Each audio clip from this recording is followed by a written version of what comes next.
they say in esoteric circles, if you don't have the organ of perception, if you don't actually work on yourself to perceive in the proper way, you just see the world as it is, not as it could be.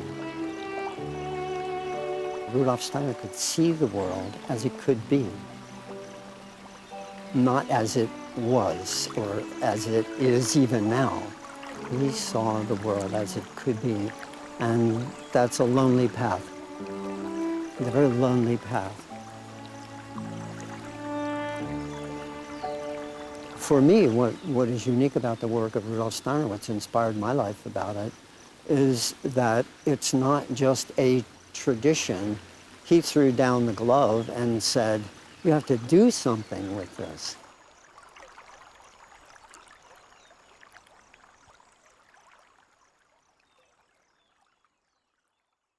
I think one of the greatest challenges that Rudolf Steiner poses to us today is a challenge that he lived with in his own life, namely the challenge to battle against sectarianism.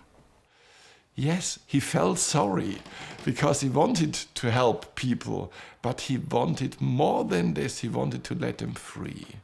So that's the essential point. It's the freedom. And you can help people and give them your own treasure, but finally they live out from your treasure and they are dependent. And that's the last thing Steiner wanted to have, dependent people. I think Rudolf Steiner was a realist and a very practical person. I think he saw that he was planting seeds for the future. Old MacDonald had a farm, E-I-E-I-O. And on that farm he had a dog, E-I-E-I-O. With a quack quack here and a quack quack there. Here a quack, there a quack, everywhere a quack quack. Old MacDonald had a farm. 南德文郡鲁道夫史代纳学校1年级班，这里的学生一直到6、7岁才正式学习阅读和书写。和史代纳学校大多数教学法相同，音乐和艺术贯穿整个童年的学习课程。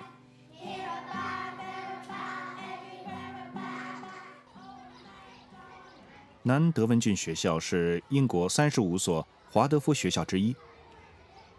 1919年，史代纳受位于斯图加特的华德福烟厂老板艾米尔·莫尔特委托，创立了第一所华德福学校，旨在为烟厂员工的孩子提供完备的人生教育。完备指的是注重手、心、脑均衡发展的教育。在7岁上1年级前，儿童的生活重心在游戏、模仿和韵律。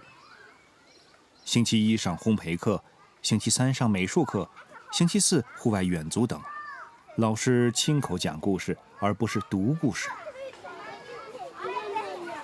在史代纳绘制的教育图景中，学童不仅要往上长，学习世界的运作模式，同时也要往下长，将他们过去几世独特的生命历程活出来。这需要时间，需要时间来建立坚强稳固的基础，不但使每一个孩子有能力面对真实的世界，也可以发展个性的力量，进而改变世界。这些9岁的孩子不只学习耕作，还实地下田，作为主课的一部分。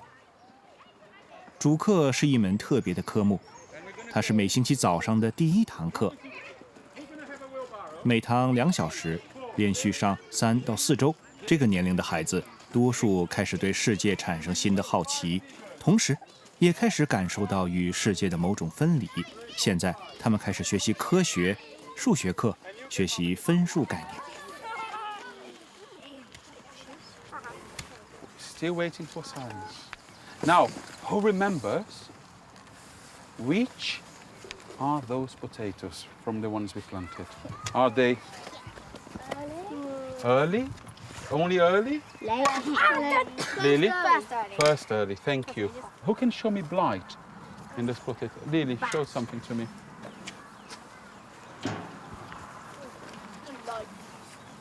Can you see? I can see from where I am. Quite right. Yeah? Every digger should have 2 other ones working together. So should be groups of 3. A digger and 2 collecting the potatoes. The plants should all be brought back here, please. Yeah, girls? That's perfect. No, that's fine. So 1 on this side. You are too many here. Well, they really seem to be enjoying themselves. I thought children weren't meant to like gardening. They like gardening very much because they can see the end result. So they've been involved in the ploughing of this field, well, spreading the muck, the ploughing of the field, which was done by horses. So they actually pulled the plough. So they had, what is that? Can we see the lamb? Soon. Yeah? Wow, that's a big one. How many? 7. Very gentle. 9. Whoa, wow, look at that. 16. They respond very well to the activities we propose. It's the practical ones there. Yes, let's do it. And there's a real enthusiasm that comes from them. Where are you from? I'm from Brazil. Brazil. I'm from Brazil, yeah. So there are Waldorf schools in Brazil too. There are Waldorf schools in Brazil, Yeah. but I wasn't connected to schools there. I was connected to the biodynamic impulse, but not to schools. Here you're doing both. That's right, yeah, sort of bringing them together, really. 安德烈也帮助这一班的学生搭建摊位，买卖收成的蔬菜。盖建筑物也是这个年龄小孩学习的另一个科目，包括规划、测量和搭建。史代纳学校的课程是根据儿童的成长阶段，配合他们的程度，相应设置教学科目。史代纳对儿童教育做出了2点特殊贡献：一，为应该在什么时候教什么科目；二，为他研究出儿童的成长每7年为一个阶段。What is this difference? That's to support. That's to attach the 2 poles together to make them both steady. Where we walked to school each day, Indian children used to play, all about our native land, where the shops and houses stand, and the trees were very tall, and there were no streets at all, not a church, not a steeple, only woods and Indian people, only wigwams on the ground, and at night they're prowling round. What a different place today, where we live and work and play. Please have a seat. 杰克·帕特拉什在华德福学校任教了30年，这是他第4次带同一个班级完成8年课程，直到孩子15岁。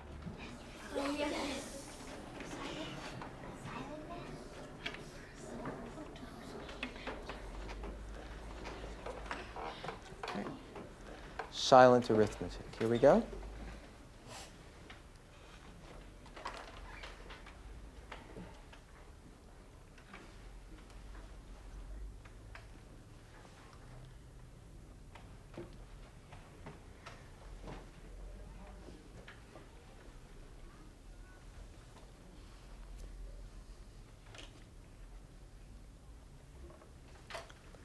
Reverse the digits.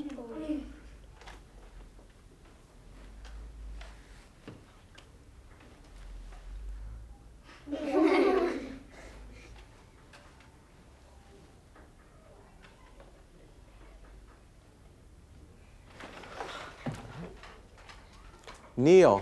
Excellent, good. 将近2小时后，上午主课结束。杰克对华德福教育运动的顾虑之一是，他们对主流教育创新的一些好事物既缺乏兴趣，也不够欣赏。反之，主流教育亦不欣赏华德福教学法。我问他，两者之间是否有进行对话？ I wish I could say that it was happening in a marked way, but it happens more in small ways. There are educators who are coming out of mainstream who can appreciate what Waldorf has to offer. Good. Listen carefully. But unfortunately, they're few and far between. And in our climate in America, with No Child Left Behind and the tremendous pressure on testing that came out of the Bush era and is continued, unfortunately, with President Obama, it's very hard for the ideas that are essential to Waldorf to resonate within the educational community. There's just too much pressure.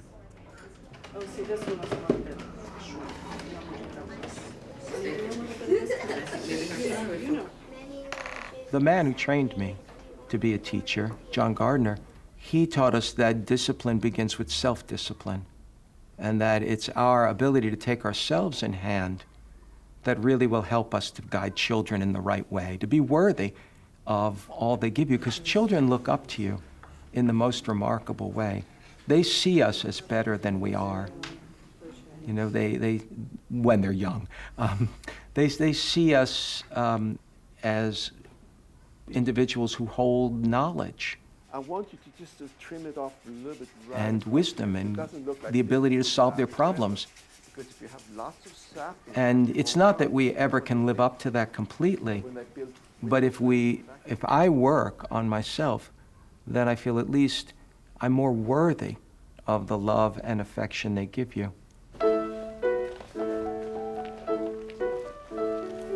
I think about the world that the children that we teach and raise will inherit, and how many problems will be in that world.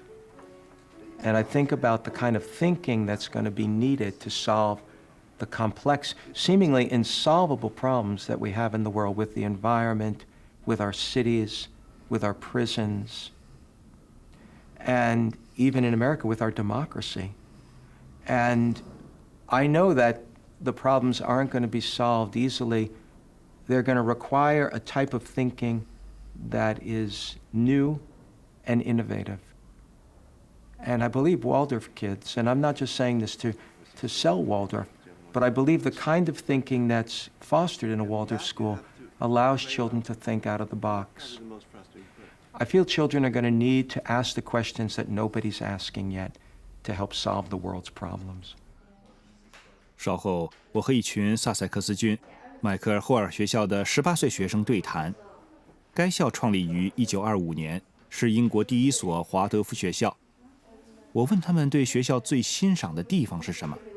I think what I like most about Steiner education is that it prepares you for life, not for just exams. yeah. And I think when you leave school, you're prepared for all aspects of life, Yeah.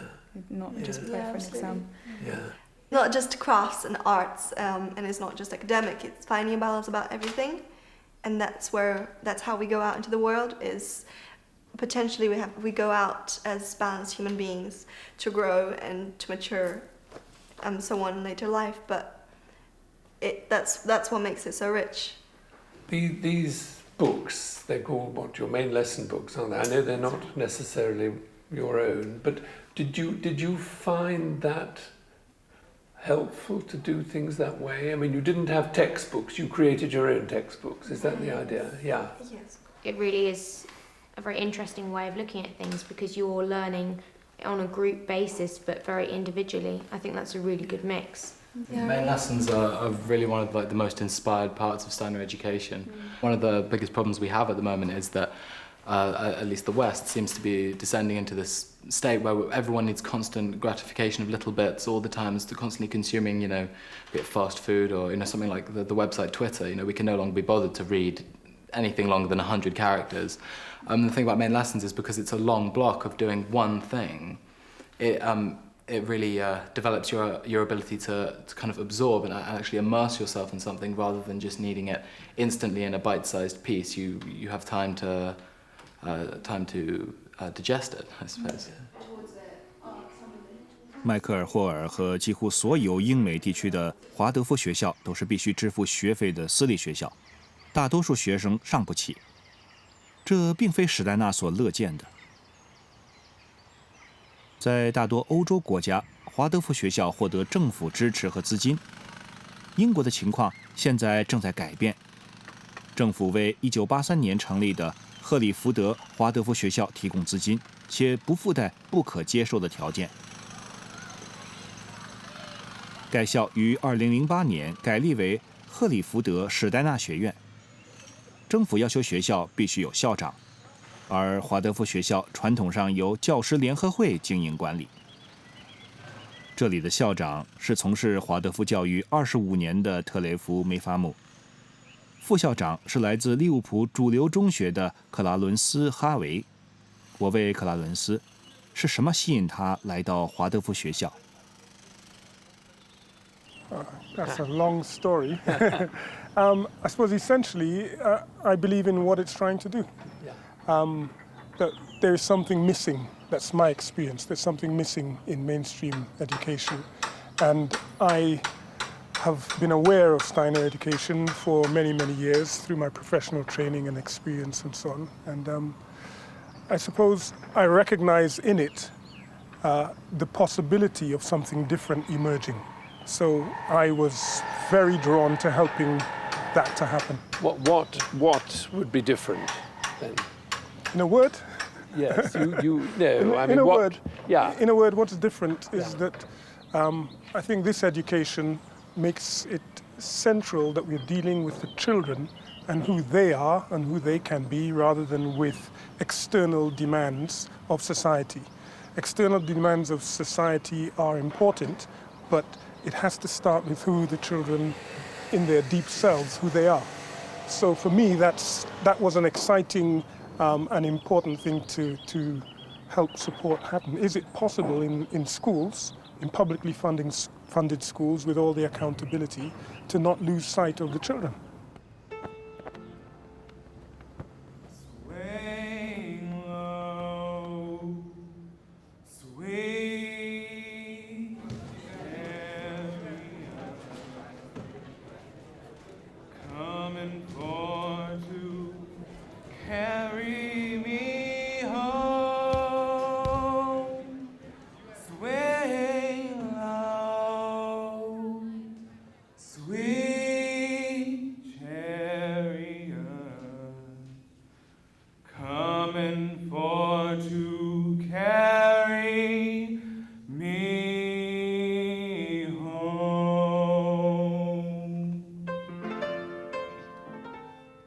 华盛顿卡夫学校位于加州萨克拉门托，为美国近5000所特许学校之一。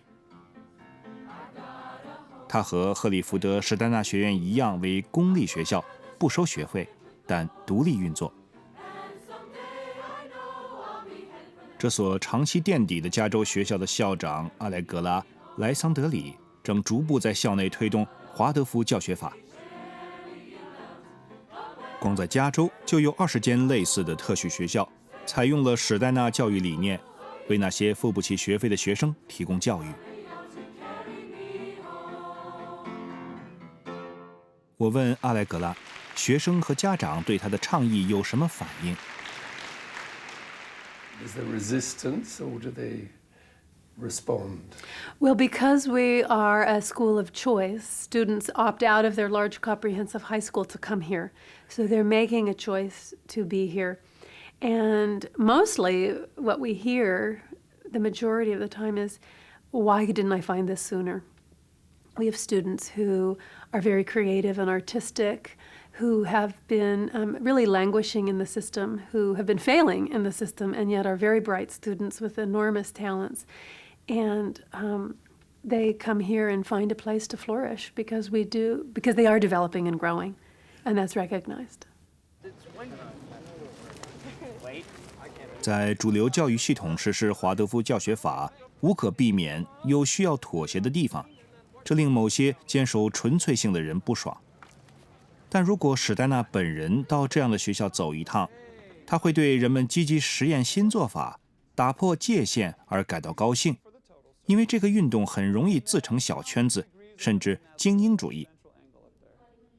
阿莱格拉和他的团队最重要的贡献，或许在于帮助和鼓励背景不优越的年轻人。我问他刚刚接手时学校情况如何。There was gang activity. We called the police 2-3 times a day. We had regular drug busts. We confiscated many ounces of marijuana over the school year. We had many fights that we were breaking up in classrooms, outside of classrooms. There were maybe 2 or 3 thefts a day. 阿莱格拉用过程来形容学校状况。华德福课程尚未完全落实，但现在校内有合唱团和花园，并种了许多果树。华德福教师逐渐加入，而打斗成为训练有素、纪律严明的活动。不止在学校，在美国及全球其他地方也一样，受史代纳对人类本质的锐见和人智学启发而提出的倡议，如雨后春笋般涌现。在纽约上州霍桑谷，统筹一整系列农业、教育和文化活动的是马丁平。There's a lot that doesn't seem to make too much sense anymore, and yet we've grown up with it. We've created it. Human beings have created the system we're in now. So there's something in that we are challenged by, because it's not like it was necessarily just imposed from outer space or something. We did this. So how do we find our way out of it? If we're beginning to see the cracks and we're beginning to feel like it's not meeting us at a very, very deep human level, then how do we find our way back out? I think Steiner really had a lot of very fine indications that provide a bit of a roadmap for that. And it's not just Steiner. I mean, there's obviously many ways in which people are approaching our modern predicament. 农业无疑是现代人面对的困境之一。早在1924年，史代纳就向担心化肥对土壤和食物质量造成不良影响的中欧农夫发表了一系列的演讲。有机耕作的重要性越来越受重视。史代纳的生物动力农耕法比有机耕作更进一步，因为他所使用的土壤制剂不仅能提高农作物的质量，还能在过程中治疗土地。此外，他明白太阳、月亮和行星对植物的生长和健康产生的影响，据此决定耕作的种类和播种时间。我问霍桑谷的农夫，史代纳的见解带来了什么样的挑战？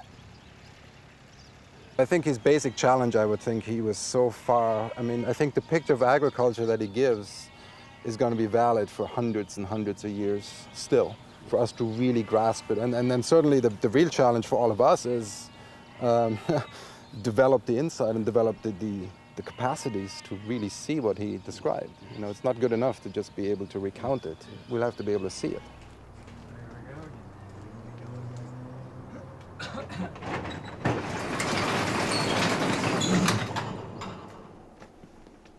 这两个现代炼金师尝试在加州车库发展自己见解和能力。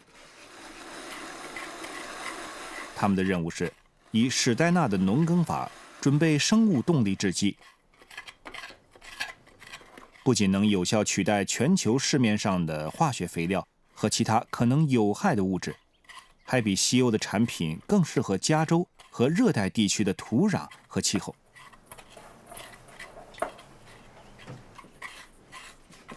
我问丹尼斯·克罗采克，史代纳如何运用那些过去我们知道却早已遗忘的知识。Rudolf Steiner didn't appear just out of the blue. There's an old saying, genius never escapes its age. So he was a genius. And he brought the best elements from the ancient traditions together and synthesized them in a scientific context. That's why his work is called spiritual science. he felt it was really important that the scientific context be recognized by spiritually minded people. Because he grew up at a time in his development when spiritism and Ouija boards and table tapping and seances, that was the way people got access to spirit. And he inherited the mantle of theosophy, and that was part of their lore. And what he said was, no, it has to be made in the same way that we make science. However, on the other side of science is this death rationale force that can't imagine life forces and beings as spiritual beings. That's a whole other dimension, and they're separated now. And so it's necessary to bring those two together in order for science to be redeemed, and in order for spiritual work to move into the future rather than just be stuck on what we inherited from the past. It has to move into the future, but the scientific revolution is not random. It's not an anomaly. It's a reality. So it's not going to go away. So the scientific worldview is not going to go away. So we can't just go out and hug trees and talk about fairies and hope that that's going to go somewhere. Even if that's the perception that we have, that has to be grounded in reason. So it's both. It's an inheritance from the past. And if you read Paracelsus and Basil Valentine and the alchemists, you'll see everywhere in their work is this threads that Rudolf Steiner was picking on and pulling forward. And yet, with his cosmology and his rational training in science, he could move it further. 丹尼斯·克罗采克在靠近萨克拉门托的一家学院教授意识学。他的同事研究员马蒂亚斯·贝克是加州几个生物动力葡萄园的农业顾问。丹尼斯稍早提到制备土地药物时，我问他为什么土地需要药物，让他休养生息，停止喷洒化学品，不就万事大吉了吗？ No. If we left it alone, it would be very lonely. Because it's our mother, and she says to us all the time, you haven't called home in a while. You're only using my bank account to live. So you need to love me and nurture me and feed me with medicines because I'm sick from your neglect. 如丹尼斯·克罗采克所言，班奇格家族30多年来一直滋养着这片土地。以生物动力农法酿造的葡萄酒在加州和全球越来越受推崇。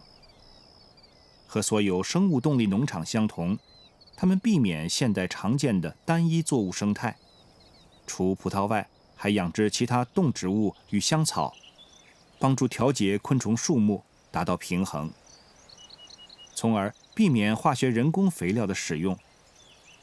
他们称这个地方为昆虫饲养所。Basically, it propagates with bugs, then they sort it out. We have some good bugs and some bad bugs, then they slug it out here. And hopefully what we do is we have a balance so that they're in here eating the plants and eating each other instead of going out there and eating the grapevines. Because if we were monocropping, then we put a huge bullseye in the back of that grapevine because the only thing that's green is that grapevine, so every bug is going to fly and eat that. Here, we have a wide expanse, so there's a lot of things on the menu, not just the grapevines. 整个85英亩的土地被施以所有生物动力农人使用的有机制剂。克里斯·班奇格和他的家族自1980年代起即在索诺玛地区耕作。When we first moved out here, we were very much conventional farmers because we didn't know any better. In conventional farming, I kind of call it the spray and pray method. For every disease or every bug, you had a spray out there. And for every lack of nutrients in the vineyard, you had a fertilizer that you put down, chemical one. So we did that. And since this place was left vacant for 50 years, it was in wonderful state. It was a beautiful piece of property. But we slowly killed it with spraying these pesticides. And I remember being a small kid running through here, and it was a verdant garden. And then every year it would die a little bit until eventually, in the mid-'80s, it was a green desert. The only thing that was green were the canopies of the grapevines, nothing else. And the only sound I heard weren't insects, but the wind. It was pretty much a dead place, and the ground was crunchy. It was hard, if not pulverized. And so we had erosion issues. And then worst of all, the quality of the wine was diminishing. We were really putting scars on this land that we couldn't heal. We realized very quickly we had to do something. And so in the early 90s, my brother had a book on biodynamics that he had toted around his whole life, and the book kind of jumped out at him. At the same time, he met this wonderful guy by the name of Alan York, who was kind of the biodynamic guru out there, and the two got together and formed a great friendship, and we started to, in 1994, started to bring in biodynamic practices here, and it took us about 6 years, but in the year 2000, we were certified, the first winery in the Sonoma-Napa area to be certified by Demeter as a biodynamic winery. And this place changed radically, going from this green desert to this beautiful piece of property that you see here today. It's gorgeous. It's alive on many levels. And people like Matthias then have been advising you, yeah? Oh, Matthias and Alan have been instrumental in us on how to understand this piece of property and unlock the secrets of farming biodynamically. 克里斯和马提亚斯还告诉我，葡萄不喜欢独自生长。我问他们是否所有植物都一样，单一作物是否违反自然？ I personally think it absolutely is. Yeah, and we see that because nature always fills the gaps in terms of where the balance needs. So you'll see disease pressure, funguses, or different insects that come in to kind of help break down that monoculture in a sense. And there's evidence there that shows that nature recognizes it as an imbalance. Chris, you've got this wonderful visitor centre. People come here and look around. And what's the public's reaction to biodynamics? First is wow. I didn't realize all that went on to make a bottle of wine. That's the first thing that they kind of say. And then they go, a lot of them say, well, that's how my grandfather farmed, or that's how my old uncle back in the old land farmed. But there's a lot more to what you're doing than what's called organic agriculture, isn't there? I mean, it brings in this whole element of the planet. I mean, what do people think about that? Well, there is a little element there where people think, whoa, that's crazy. But it's funny because when you explain to them rhythms and things like that, then they get it. But when you just say cow horn and biodynamics, they think, what the heck's a cow horn for? 但生物动力农耕不单是将粪肥塞进牛角，在冬天埋在土里6个月，然后撒在土壤上那么简单。在史黛纳所看到的自然，以及整个包括我们在内的有形世界的背后，存在着一个有众多生灵的无形世界。它们进化的程度有些比我们高，有些比我们低，但都维持生命，为生命的完整性提供支持。我问克里斯，美国人如何看待这个观点？神并非存在于他方的天堂，而是与我们日常生活的周遭事物紧密连结。换句话说，只有一个世界。In the States, we have no problem with religion, okay? You know, with this God-fearing and the Holy Spirit. But those same people that go to church on Sunday have the hardest time understanding natural spirits, the rhythms of nature that, you know, their God supposedly brings here. They don't see that part of it, these natural systems. So it's very hard for people to, they understand religion, but they're not spiritual in the sense that they don't follow what's happening naturally right underneath their noses. Instead, they want to have a chemical package tell them that this is better than actually following a natural rhythm, which I don't understand, because the beauty is right here. This piece of property is the best church in the world when you see it in action. You have to believe that there's some higher order when you walk around and see what's happening here. You don't need to walk into a temple or a church or a mosque to see that. There's a script in there that is amazing.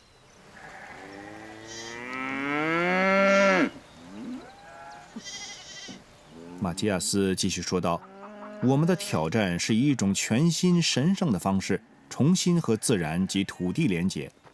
他认为在史代纳为农夫提供的农耕知识中，最核心的信息在于耕耘土地的同时也必须耕耘自我。这点人人皆适用，不管我们从事什么工作。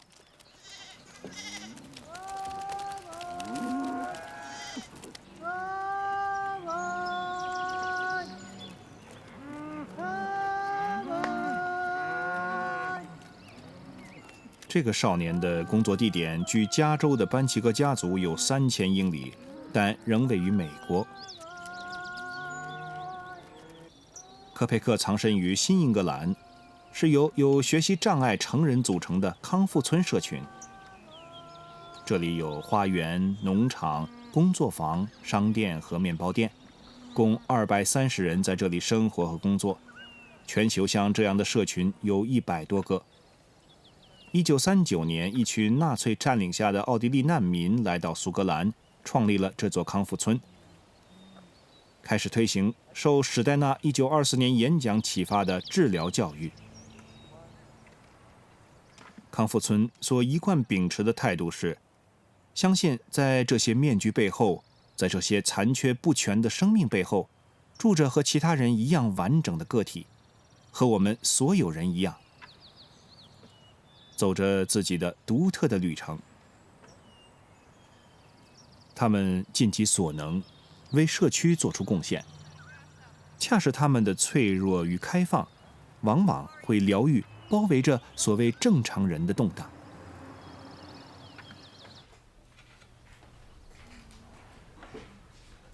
脆弱，但身怀优秀技能和耐性。例如科佩克这个种子营销部门，他们销售公开授粉的种子，这些植物能继续生产种子，有别于大型种子公司销售的杂交种子。它们长大后虽然赏心悦目，却无法繁殖。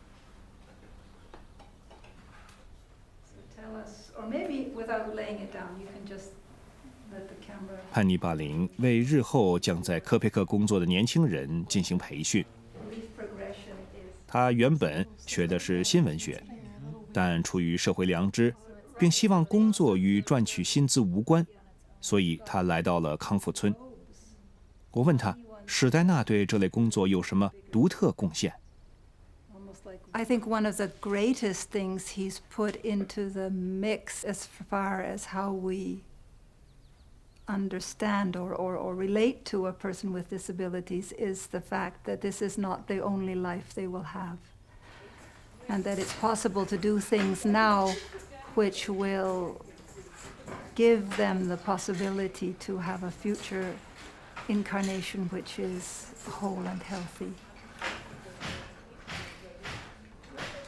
So that's the one thing. But I think another thing is that through our efforts to understand what people call abnormality, we come much, much, much closer to understanding what humanity itself is. Often on my first day of class, I stand in front of the blackboard and I have a piece of chalk and I ask people to say, what's a human being? And they go through all the list of this speaking and walking and thinking and standing and on and on and on. And then I say, very well, and then I start erasing. Okay, are they still a human being? They're still a human being, and gradually taking things away. And of course, people are left a bit stunned to realize that even without many, many qualities, a human being is a human being. 人是什么？这或许是史代纳回应过的所有问题中最重要的一个，但他的洞见是否一开始就被那些自称人质学家的人禁锢住了？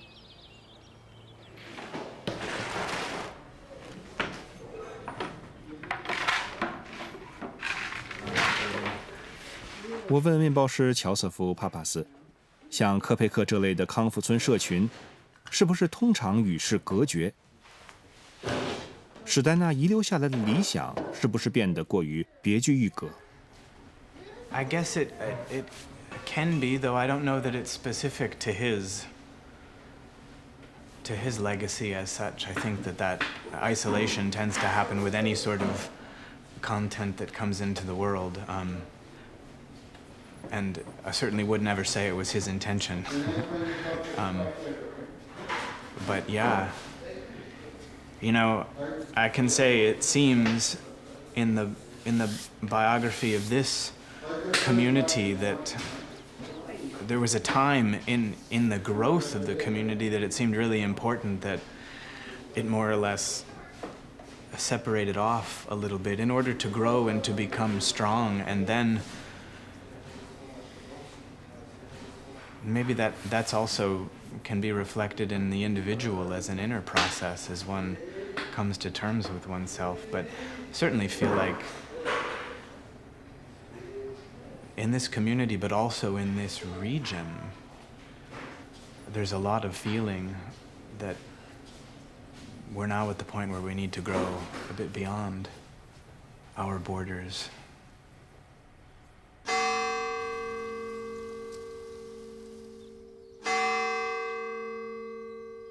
I suppose the challenge with Steiner is to find ways of bringing what I think is his remarkable contribution more into mainstream life. He's very largely neglected in academic circles, and I can understand the reasons for that, but I still think he's a very interesting and important thinker, and I'd like to find ways in which he could be brought more into academic study. I'd also like to see ways in which his practical initiatives can become integrated into the ordinary fabric of society more than they have been. 史黛纳确实试图促进全世界，特别是西方世界，对灵魂转世和因果缘分的承认与了解。在这方面，他说：“我们是过去的奴隶，未来的主人。”我个人认为这是个有益的挑战。不管出于什么原因，或我们身处何样境况，昨日之事确实影响今日，但明日则完全靠我们。拉斯金米尔位于格洛斯特郡，是一所秉持着史黛纳理念办学的住宿学校。他们招收年纪在16至25岁间，因某些原因被教育制度遗漏的年轻人。以现代术语来说，就是患有学习障碍的学生。这些学生参与耕种、学习手工艺，并非是要成为农人或工匠，而是让他们体验史黛纳华德福学校低年级学生的学习经验，训练他们的肢体技巧和协调性，为接下来较抽象和质性的学习建立良好的基础。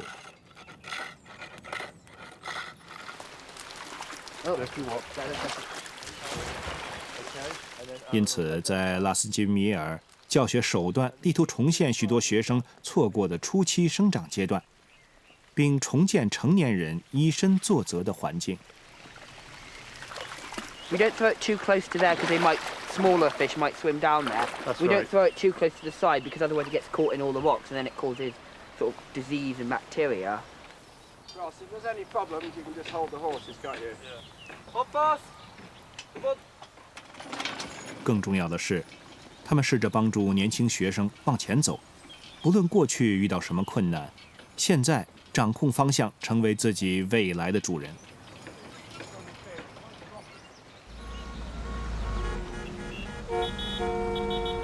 污染、压力、生病，不只是年轻人，每个人都需要帮助。借由疗愈召唤内在力量，或应对现代生活压力。位于英国德比郡附近伊肯斯顿郊区的维雷德公司加入了对抗这个挑战的阵营。在史黛纳和医学界的接触下，维雷德于1921年成立。它现今已成为一个全球性组织，提供能激发人体自然疗愈能力、保持健康的药物。此外，维雷德表示，他创建具备恢复、和谐、增进健康的产品。除现代化和高效率生产线之外，许多药物还经过手工增效，提高疗效。鲍勃·巴拉德是总经理。I think there's a general disillusionment with the one-size-fits-all standardization, normalization. There's so many side effects with a lot of the conventional medicines. Not all, but there's a lot of side effects because of this one-dimensional view of the human being, you know, as a machine. And if something breaks, you just fix it, yeah. Without a total awareness of what's the implications of that on the rest of the body, yeah. On our mind, on spirit, yes. 维雷德使用的大多数药草都来自于自己栽种的生物动力花园。该花园的空间不完全为满足生产考量而设计，而是以环境的健康和多样性为主，加入了池塘、草地和树木。对迈克尔·贝特和他的助手克莱尔·哈特斯利来说，所有植物都是人体各方面的镜像，都可以帮助人体恢复平衡及痊愈。The medicines which Rudolf Steiner himself gave us are very fascinating, and when you really study the growth and gestures of the plants that he suggested, they can provide this picture often of the healthy working of, say, the heart or the liver or whatever, or on the other hand provide a mirror of how that organ or that system doesn't work. 贝雷德致力于研习史代纳甚具挑战性的视角，深入思考我们与自然的关系，与自然的内在关联，并观察植物带给我们什么讯息。迈克尔还向我谈到了把自己变得和自然一样灵活多变这一挑战，并认知到万事万物，包括我们的生命，都处于流动的过程，没有什么是固定的。而且和人一样，每种植物都有自己的特性。肯特郡梅德斯通黑荆棘医疗中心把每个人的独特性、健康和幸福当作最重要的事。这家 NHS 医院结合了传统西医及人智学的健康与治疗方法。此外，它提供各种疗法，包括音与舞、人生辅导、韵律按摩和艺术。此外，黑荆棘信托基金会和社会服务局签订合同，让精神病患者通过在黑荆棘的花园、面包店、咖啡厅或公益作坊等工作，辅助其康复。医院的疼痛管理工作也获得 NHS 资金。和所有的好医生一样，戴维·麦克加文热心帮助那些因种种原因感到走投无路的人。有时候，只有到了这一步，愈合之路才真正展开。And that's what we have to do, and that's what is such fun doing, because the human being is so resourceful. There is so much talent there. People come in feeling that they are so shallow. They come in feeling that they are nobody because of the way they've been treated, because of the way they've been reduced, because they have nothing now in terms of income. They've lost their car, they're on benefits. They feel they're that big. They've no idea, until they start working, of the depths of their humanity. Others see it. Those who love them see it. But they've lost the sense of that. 瑞士歌德大殿的人智学学会总部是年度国际人智学医学会议的举办地点。大卫·麦克加文是演讲人之一。And the latest plan, because we have plans every 2 or 3 years, is that the money will now go to doctors, and we will have all the money. We have chosen patients who are not just difficult, but difficult to treat. And so we all fight with each other because we all know best. But with these patients, they are so difficult. We all needed each other. And if you have a big problem and you don't know what to do, they become very interested in you.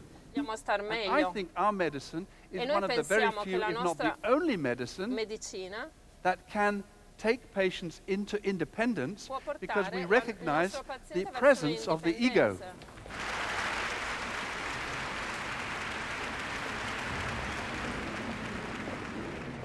世界各地有近3000名医生接受了额外的人智学医疗培训。此外，越来越多的医院和诊所提供根据鲁道夫·史代纳的指导发展而来的疗法。乌苏拉·弗拉泰斯在家乡德国取得医生资格，但是在瑞典工作了30年。他是位于雅纳的维达诊所的共同创始人之一。我问他，史代纳对医学最重要的贡献是什么 ？It's very much. Maybe the most important thing is that you need to integrate every illness into the biography of a human being. It means the illness has a context and that has big moral consequences. You have to treat everybody individually. You have to listen to everybody.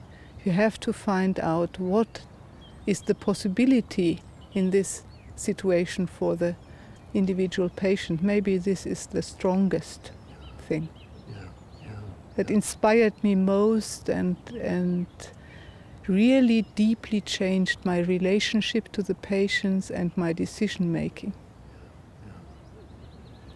So each person has a story in a way, that's what you're saying? Yes, yeah? Yes, and the story is sometimes a secret story even for the patient. So when you get ill, something is like a secret. There's something in it that we both have to find out.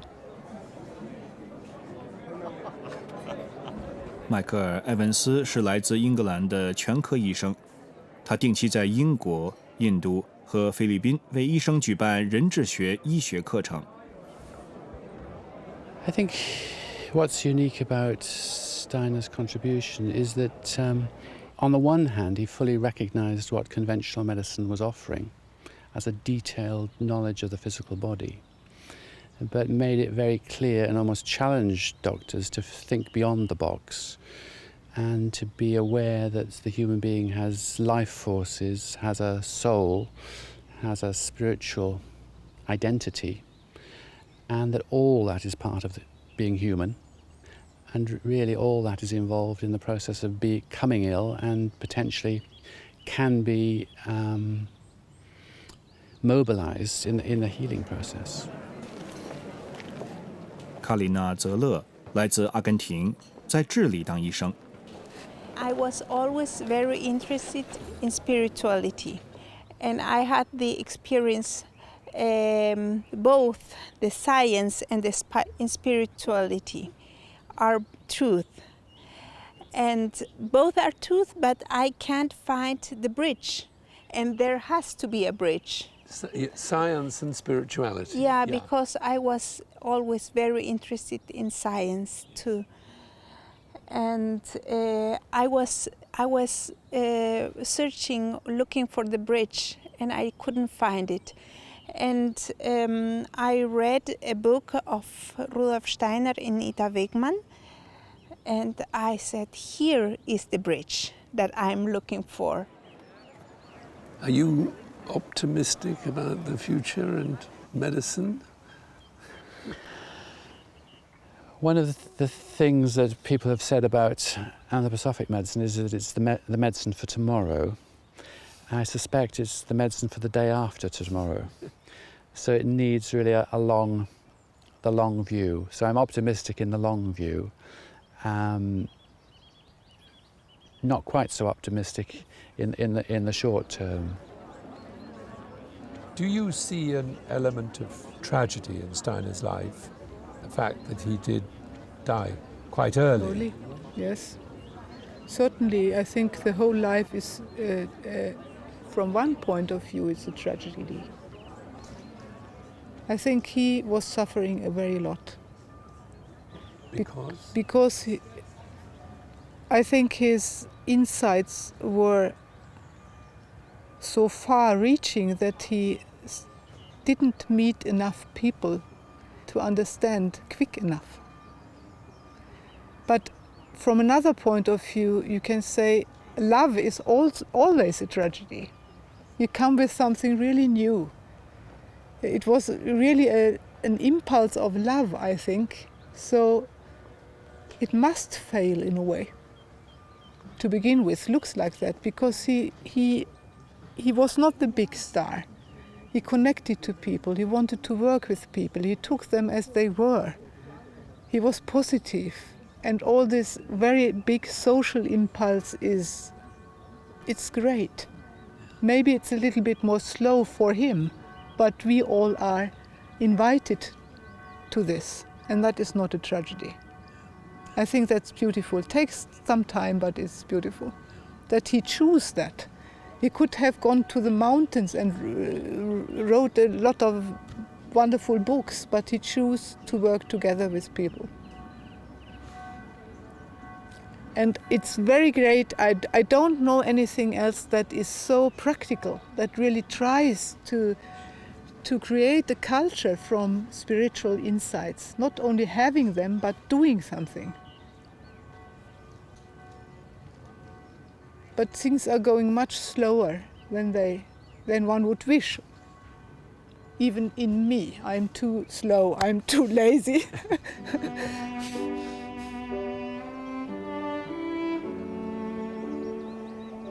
不止在医药领域，史代纳在日常生活的各个方面都留下了丰富的遗产。缓慢而坚实，或许是对史代纳思想推展进程的最佳形容词。现在，距离他1925年3月30日去世已接近100年。他在世时经常提及死亡，特别是我们这些在世之人与那些物质身体已不存在的人之间持续的连结。只要我们能感受到那些我们曾经认识、挚爱的人，他们便能继续帮助我们、启发我们，而我们可以向他们沟通那些只有此刻此地才能习得的知识和经验。